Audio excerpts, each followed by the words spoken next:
It was Melody's new job party, a cozy little brunch her friends and our family had thrown at a trendy cafe in downtown Asheville. She had just landed a mid-level role at some fast-scaling tech firm, and the table was filled with congratulatory smiles, mimosas, and stories that orbited around her. I sat at the far end of the table by the window.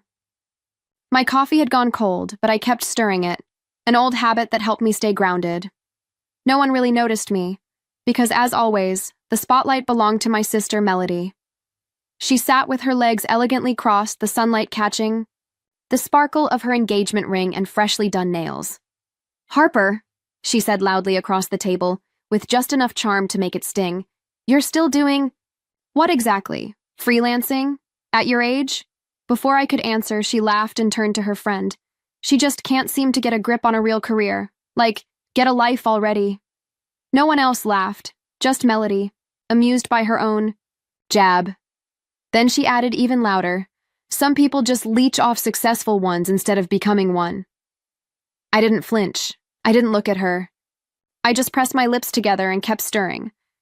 My mom mumbled, "Mel, that's enough." But my sister only shrugged. In Melody's world, silence was proof of failure. My dad tried to change the subject. Something about the avocado toast being underseasoned.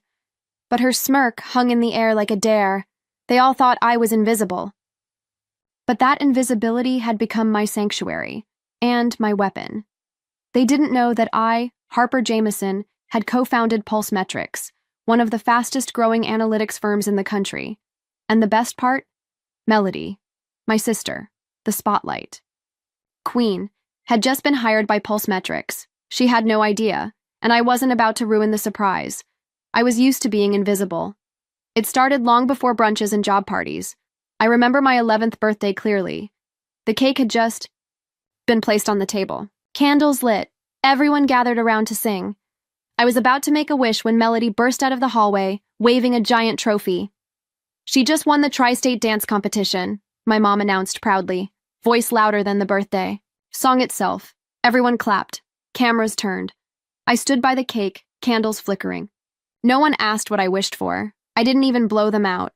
That was the first time I realized I'd never be the story worth celebrating. Melody was a born performer, bright, bold, always putting on a show. Me? I liked silence. I liked solving puzzles, pulling apart things to understand how they worked. Remotes, toasters, code. That same year, I started writing my first basic algorithm on the used Chromebook Dad gave me.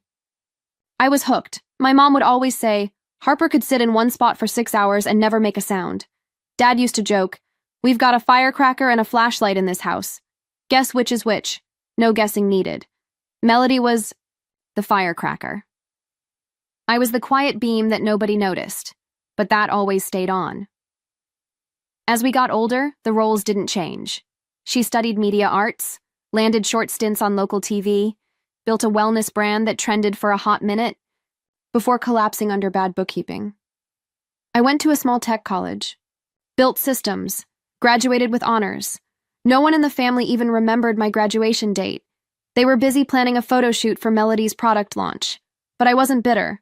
I just started building in silence. At 29, I partnered with Derek, my old college roommate, and co-founded Pulse Metrics. We coded in coffee shops, pitched at startup expos, survived on ramen and wild ideas. He became the voice of the company. I became the backbone. 3 years later, Pulse Metrics was worth over $100 million. I owned nearly half of it. My name was nowhere to be found. And now? Melody, the sister who never noticed the beam behind the spotlight, had just been hired at my company. The offer letter went out the next morning. Melody Jameson, budget analyst, Pulse Metrics. Salary approved. Start date, Monday. She had no idea the approval came from me. Only Derek knew the truth, that I wasn't just a technical consultant working remotely. I was a co-founder. From day one, we agreed that only Derek's name would go public. He had the charm, the voice, the ease with people. I preferred the architecture behind the curtain. I'd seen what happened to founders who became faces. Their lives were no longer their own. I didn't need the press. I needed privacy and control. So, inside Pulse Metrics, I was just Harper, the senior systems lead who worked odd hours and avoided Zoom calls. I only showed up in the office once a week, always after 7 p.m., when the halls were quiet and the espresso machine already cleaned. The rest of the time, I ran our architecture, reviewed departmental budgets, and made executive decisions from behind layers of secure logins. Derek was the one shaking hands and delivering keynotes. He never once slipped about my identity, not even in front of employees. I used to wonder if staying hidden was the right choice. But when I saw Melody walk into the world I'd built, full of pride and ambition, I knew it had been necessary, Her first day, I stayed home. But I logged into the internal camera system, a discreet feature I'd personally coded. From the 9th floor kitchen cam, I saw her pouring coffee, chatting confidently with a coworker. "This place is wild," she said. "You know, no one's ever seen one of the founders? Some say the second one's just a name on a legal document." I couldn't help but smile. It wasn't the first time I'd been called a ghost. That afternoon, Derek FaceTimed me. "She's settling in fast," he said. "Polished, bold. Definitely Melody. Still no clue who's signing off her approvals. You good with this?" "For now," I said. "Let's keep it quiet. If she's here to work, great. If she's here to impress, the truth will sort it out." I didn't want revenge. I wanted insight. How would Melody act when no one clapped? 2. Weeks passed. I stayed invisible. Until one night in the basement server room, checking backup security, I heard the click of heels in the hallway. I stepped out, and there she was. Frozen. "Harper?" she asked, eyes narrowing. "What are you doing down here?" "Only leadership has access." I smiled calmly. "Guess I have access then." She tilted her head, confused, just as Derek walked out of the adjacent storage room with a folder in hand. "Hey, Harper," he said. "Need your sign-off on the Q3 model before Friday." I took the folder, looked back at Melody. Her eyes didn't blink. She didn't speak, but I could feel it, the crack forming. She'd just seen the first shadow of the truth, and I wanted to see what she'd do with it. That morning, Asheville was wrapped in mist, the kind that made buildings look like they were drawn in pencil. I had just signed off on the Q3 earnings report when my phone buzzed. It was Derek. "Harper," he said with a low chuckle, "I think your sister's starting to connect some dots." I raised an eyebrow. At the same moment, a new email notification slid across my screen. From accounting subject, unmatched signature, HJ42. "Please confirm executive authority." My heart slowed. It was time. Nearly 2 months had passed since Melody officially joined Pulse Metrics. In that time, she had settled in fast, confident in meetings, assertive in budget discussions. I watched quietly, approving her requests, never signing with my full name. Until now. She had come across my internal code, HJ42, next to budget approvals, contract memos, and financial directives. The next morning, I sat in the company cafe, half hidden behind a newspaper, when I heard a familiar voice. "Who's this Harper J anyway?" Melody asked a colleague. "I keep seeing that name in the budget logs. No one seems to know who she is." Her coworker shrugged. "Some say she's like a ghost. Only ever signs major decisions." Melody snorted. "Great, a shadow exec. I don't trust names I can't put a face to." I clenched my mug. She still hadn't learned. Not everything real needs to be loud. 3 days later, she walked straight into finance and requested access to the executive budget log.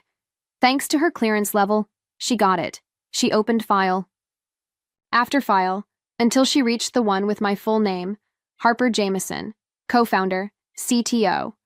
With every page, the truth became impossible to ignore. The same sister who once called me a charity case was now staring at the signature that approved her first paycheck. That afternoon, I received a system alert. Internal access flagged. M. Jameson. Executive archive pulled. She had opened the founding documents. Harper Jameson, Derek Lynn, co-founders.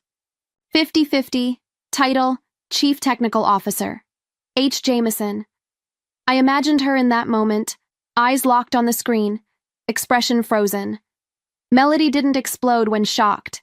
She got quiet. But her eyes, they burned. I arrived at the office earlier than usual just to see it for myself. Sure enough, in the second-floor break room, she stood at the counter, clutching a printed page like it might disappear. "You okay?" I asked softly. She turned, her voice low, tight. "You're the co-founder." I nodded. "How long?" she asked. "Since the beginning. Derek and I started this from a coffee shop on Lexington Avenue. Back when you called me unemployed?" She let out a bitter laugh. "So I've been working under you this whole time?" "You've been doing good work," I said simply. "That's why you're still here." She looked down. I reached into my folder and handed her a draft proposal for a nonprofit data initiative. "We're launching this next quarter, focused on tech access for public schools. You'd be perfect for it." She didn't take the paper. But something in her expression shifted. I turned to leave. She'd need space. But for the first time in years, Melody didn't look at me with disdain. Only quiet reckoning, and maybe a trace of regret. The 5-year anniversary gala for Pulse Metrics was held in a glass-walled venue overlooking the Blue Ridge Mountains, a modern architectural marvel perched above Asheville's skyline. Inside the guest dressing room, I stood in front of the wall mirror. The black dress I wore was sleek, minimalist. My hair was pinned back with precision, and a soft wash of rose on my lips gave the only hint of color. I didn't dress to be seen.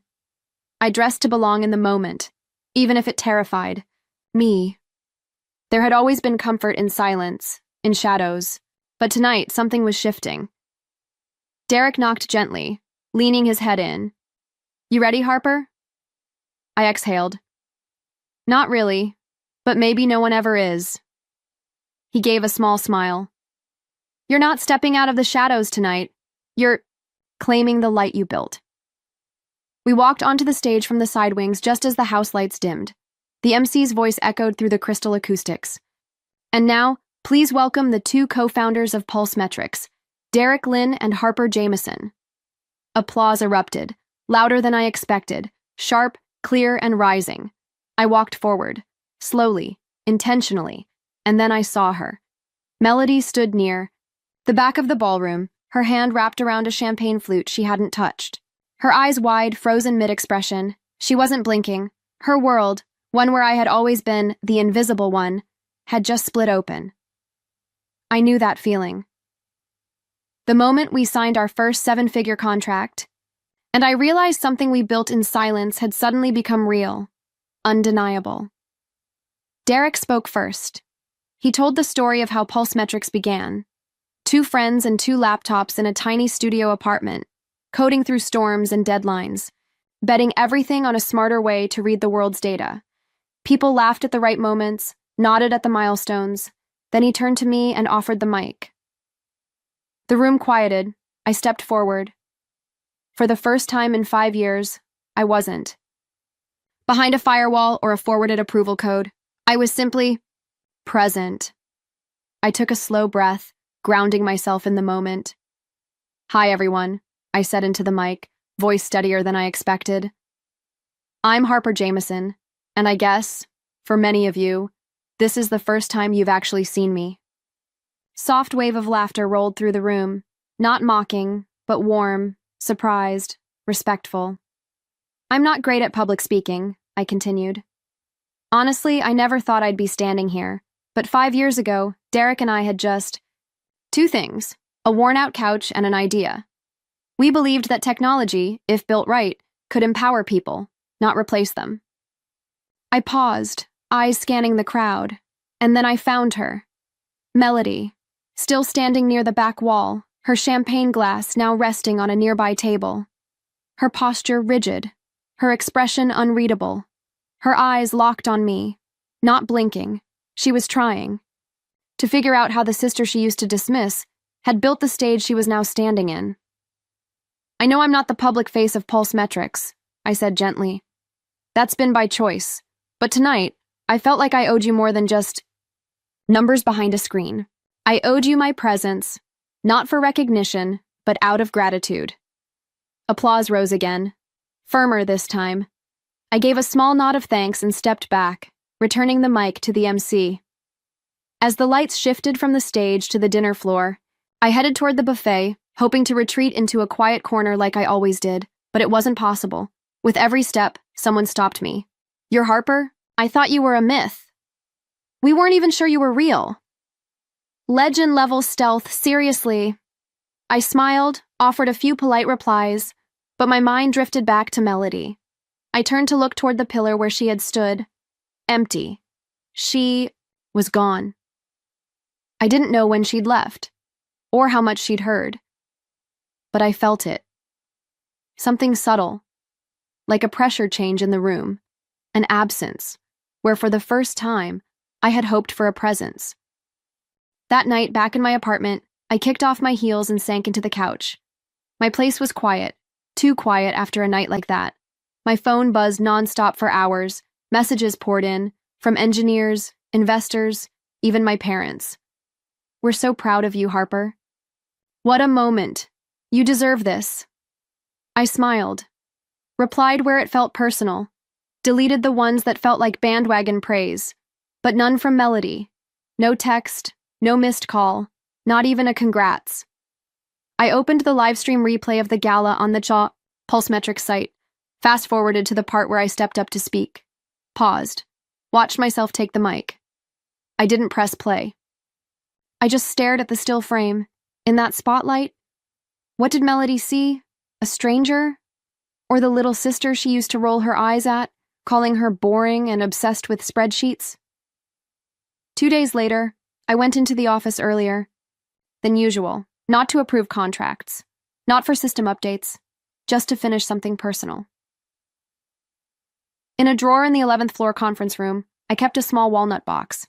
It had traveled with me since college, through apartments, offices, and server rooms. Inside, I placed 3 things: a navy linen notebook, a black fountain pen, and a handwritten card. It had taken me over an hour to write, not because the words were hard, but because I wanted them to feel true. "Melody, thank you for what you've contributed to Pulsemetrics so far. You're talented, smart, and I believe you'll go far. I'm proud to work with you, even if we began in silence. Harper, no sister. No from your sibling. Just facts. And a choice." I sealed the card inside the notebook and handed the box to the internal mail assistant with one simple instruction: "Deliver this to Melody Jameson. No sender." I didn't expect a reply. Didn't need one. It wasn't an olive branch. It was just a door, quiet, unlocked. She could choose whether or not to walk through. The rest of the week passed in silence. No message from Melody. No email, no thank you note, just space, but I started noticing something else. She no longer leaned back in meetings with arms crossed and eyes half interested. She came in early, took detailed notes, asked smart, deliberate questions. Her voice, once tuned for performance, had settled into something steadier.